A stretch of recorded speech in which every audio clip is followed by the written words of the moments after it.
అందరికీ నమస్కారం. మీరు గుడికి వెళ్ళినప్పుడు ఎన్నిసార్లు ప్రదక్షిణలు చేస్తున్నారు? ఒకవేళ మీరు ఈ విధంగా ప్రదక్షిణలు చేస్తున్నట్లయితే మీరు కరెక్టే. లేకపోతే మాత్రం ఒక్కసారి ఈ వీడియో చివరి వరకు మీరు చూడాల్సిందే. ఎందుకంటే మనం ప్రతిసారి గుడికి వెళ్తూ ఉంటాం. కానీ ఏ దేవుడికి ఎన్ని ప్రదక్షిణలు చేయాలి అని అక్కడున్న పూజారి లేకపోతే అయ్యవారు వాళ్ళు చెప్తే కానీ మనం దాన్ని సక్రమంగా పాటించాం. గుడికి వెళ్ళేటప్పుడు వస్త్రాలంకరణ సరిగా ఉండాలి, బొట్టు పెట్టుకోవాలి, శుచిగా అంటే స్నానం చేసి గుడికి వెళ్ళాలి అనే విషయాలు చాలామంది పాటిస్తూనే ఉంటారు. కానీ గుడికి వెళ్ళిన తర్వాత ఎన్ని ప్రదక్షిణలు చేయాలి, అసలు ప్రదక్షిణలు చేయకుండా రావడం కరెక్టేనా, ఇలాంటి ఆలోచన మీకు ఎప్పుడైనా వస్తే కనుక ఆ విషయాలు మీకు తెలుసుకున్నారా? ఇప్పుడు ఆ విషయాలన్నీ మీతో నేను చెప్పబోతున్నాను.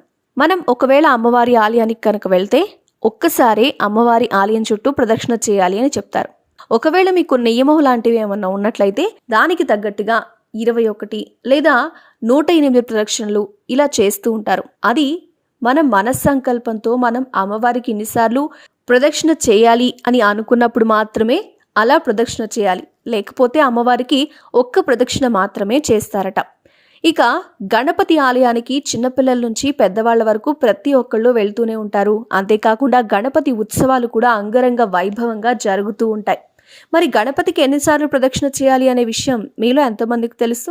సరే, నిజంగా గణపతికి అయితే 3 సార్లు ప్రదక్షిణ చేస్తారట.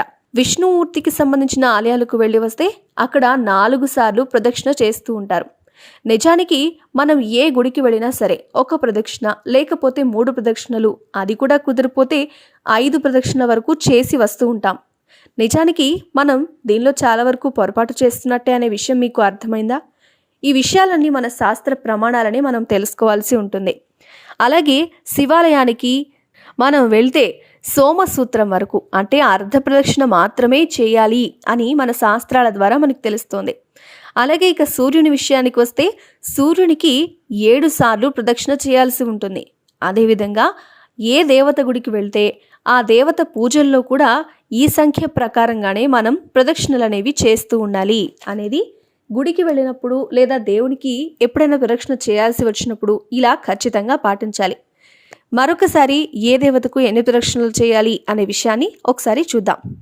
దీని మనం సంస్కృతంలో శ్లోకాల రూపంలో కూడా ఉన్నాయి. ఆ శ్లోకాల్ని ఒకసారి చూసి మళ్ళీ ఒకసారి ఎన్నిసార్లు ప్రదక్షిణ చేయాలి అనే విషయాన్ని మనం తెలుసుకుందాం.